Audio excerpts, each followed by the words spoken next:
মেয়েরা মা কিংবা বাবার কাছেও নিরাপদ নন, এমনকি শিশুরাও নন। মায়ের পরকীয়ার কারণে বলি হতে হয়েছে শিশু ময়নাকে। আজ গোটা মাঝজাতি কলঙ্কিত হল ময়নার মা নামক হায়নার কারণে। ডাইনি মহিলা পরকীয়া করে নিজের নিষ্পাপ মেয়েটাকে নির্মমভাবে শেষ করার পরে দেখুন কত সুন্দর করে কান্নার অভিনয় করছে। আল্লাহ তাআলার গজব কেন আসবে না বলুন? একে তো এতটুকু বাচ্চার সাথে এই অন্যায় অবিচার করেছে, আবার নিরীহ মসজিদের হুজুর এবং মুয়াজ্জিনকে এর দায়ভার চাপানো হচ্ছে। আসল কাহিনী হচ্ছে ময়নার মা পরকীয়ায় জড়িত ময়নার চাচার সাথে। দীর্ঘদিন যাবৎ চলছিল তাদের এই বেহায়াপনা। কয়েকদিন আগে দুপুরবেলা ময়নার মাদ্রাসায় যাওয়ার সুযোগে মা ও ময়নার চাচা অপকর্মে লিপ্ত হয় এবং ময়না মাদ্রাসা থেকে ফিরে এসে তা দেখতে পান। ময়না বাড়ির পাশের মাদ্রাসায় ইফতেদায়ীর ছাত্রী ছিল। ময়না তাদের অপকর্ম প্রকাশ করে দিবে বলেই ময়নাকে শেষ করে দেয় তার মা এবং চাচা। এই ঘটনাকে ধামাচাপা দেওয়ার জন্য ময়নার মা প্রথমে আঘাত করে দেওয়ালের সাথে ধাক্কা দেয় এবং মৃত্যু নিশ্চিত করার জন্য চাচা ময়না লজ্জাস্থানের ভেতরে রড ঢুকিয়ে দেয়। এরপর ময়না অতিরিক্ত রক্তক্ষরণে মুহূর্তের মধ্যে প্রাণ হারান। তারপর তার চাচা তাৎক্ষণিক মৃতদেহ মসজিদের দোতলায় রেখে আসে। এরপর মসজিদে পড়তে আসা মক্তবের শিক্ষার্থীরা ময়নাকে দেখতে পেয়ে চিৎকার করেন। পরে এলাকাবাসী পুলিশে খবর দেন। এ খবর তদন্ত করে জানতে পেরেছে, যদিও প্রশাসনের কাছে এই ঘটনা এখনও প্রমাণিত নয়। এমন নৃশংস পৈশাচিক ঘটনা শাহবাজপুরের ইতিহাসে আর ঘটেনি। হতবাক গ্রামের মানুষ, গোটা গ্রামই স্তব্ধ। এ ঘটনায় কাঁদছে গোটা ব্রাহ্মণবাড়িয়া। ময়নাকে খুঁজে পাওয়ার পর সন্দেহভাজন হিসেবে ওই মসজিদের ইমাম এবং মুয়াজ্জিনকে গ্রেফতার করে রিমান্ডে নিয়েছে পুলিশ।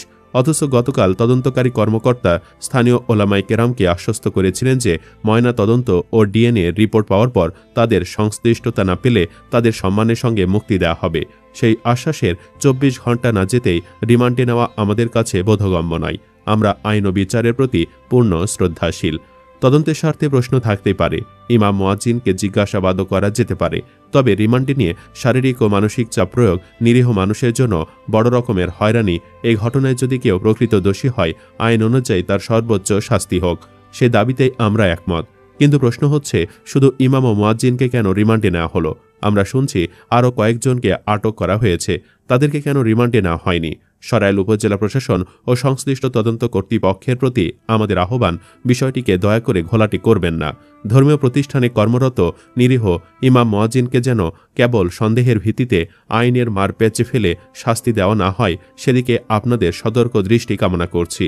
এদিকে পুলিশ বিভাগ গতকাল পর্যন্ত ময়নার পিতামাতার চাচাসহ 10-11 জনকে এ বিষয়ে জিজ্ঞাসাবাদ করেছেন।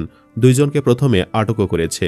151 ধারায় চালানো মোহাম্মদ গাজী, মোহাম্মদ রনি, মোহাম্মদ জসিম ও মোহাম্মদ আকাশ নামের আরও 4 আসামি রয়েছে জেলখানায়। বিষয়টি নিশ্চিত করেছেন বাদীপক্ষের কৌশলী অ্যাডভোকেট নুরুজ্জামান লস্কর তপু। পুলিশ বলছে, ওই 4 জনকে মাদকের মামলায় আদালতে প্রেরণ করা হয়েছিল। ময়নার ঘটনাকে ঘিরে নানা ধরনের তথ্য ঘুরপাক খাচ্ছে ওই গ্রামে। এক ভিডিও বক্তব্যে ময়নার পিতা আব্দুর রাজ্জাক বলেছেন, ঘাতক হয়তো আমার আশেপাশে রয়েছে, শিশু ময়নার কোনো শত্রু নেই, জমি জমা নিয়ে কোনো বিরোধের বিষয় নেই।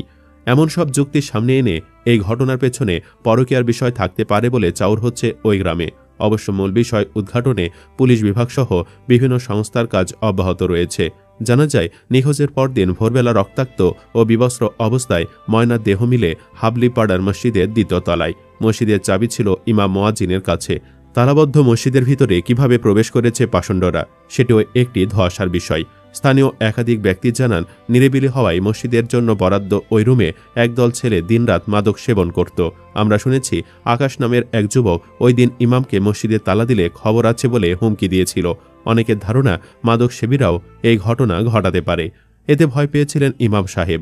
অবশ্য মসজিদে তালা না দেওয়ার বিষয়ে ইমাম ও মুয়াজ্জিনের বক্তব্য একরকম ছিল না। তবে ঘটনার 4 দিন পরও এই ঘটনার সঙ্গে জড়িতরা শনাক্ত না হওয়ায় মানুষের মধ্যে চাপা ক্ষোভ বিরাজ করছে।